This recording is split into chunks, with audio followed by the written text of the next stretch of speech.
Good morning and welcome to the Weekend Trends on SSI TV Africa. Limpopo youth turns to photography to make a living. Some young people in Limpopo have found creative ways to earn a living amid the skyrocketing unemployment rate in their country. There has been a boom in informal photography. Some snappers say the Informal Photography Center has been growing over the past 3 years. They use professional digital still cameras to take pictures and then send them to clients for a small fee. An informal photographer of the streets of Giyani shows a client picture he had just taken of her as she went about her business in town. This has become a means of income for dozens of young men in Limpopo. Media studies graduate Bonwise Lungani earns his living this way. Akani Chavalala, 21, is saving his earnings so he can go back to Tshwane University of Technology to resume his diploma in food technology in 2022.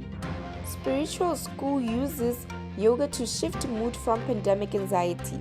As the pandemic continues to leave society uncertain, it has induced a considerable degree of fear and worry, leaving many with heightened anxiety.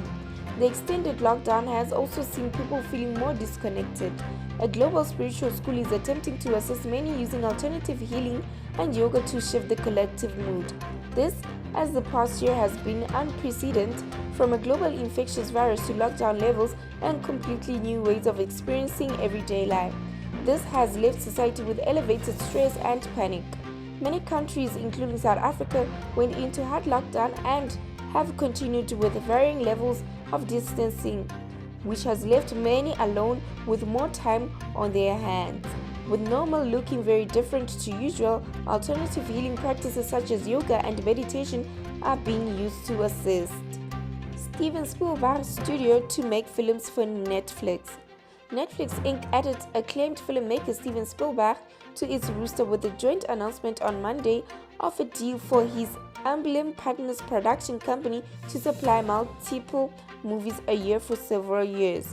The Academy Award-winning director of big screen classics such as E.T. and The Extraterrestrial, Schindler's List, The Saving Private Ryan, will continue to direct and produce movies for Compass Corps Universal Pictures under a separate agreement.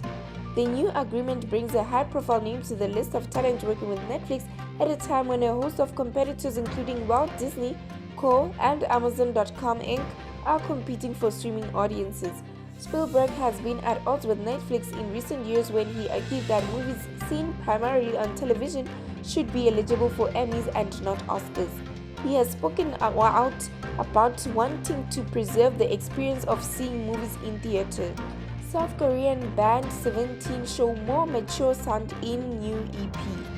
K-pop star 17 say their latest Your Choice and lead single Ready to Love show of a more mature concept and sound, but motivations behind their music remains the same.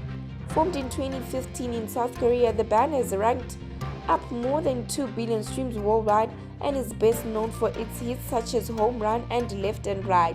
17 is riding on the smash success of 2 back-to-back albums last year, each sold over 1 million copies. The Headman's Wife's Bodyguard takes top spot from A Quiet Place 2. The Headman's Wife's Bodyguard nabbed the top spot on box office charts, debuting with $11.6 million from 3,331 US venues over the weekend. The Lionsgate's movie, a sequel to the 2017 action comedy The Headman's Bodyguard, opened the big screens on Wednesday and has collected $70 million to date. However, the film cost nearly $70 million to produce, so it could face challenges turning a profit in theaters. Starring Salma Hayek, Ryan Reynolds and Samuel L. Jackson, The Headman's Wife's Bodyguard is one of the rare post-vaccine era movies to play exclusively in theater. Opening weekend crowds were mostly older men, with 55% of ticket buyers identifying as male and 66% over the age of 25. Thank you for tuning in on the Weekend Trends.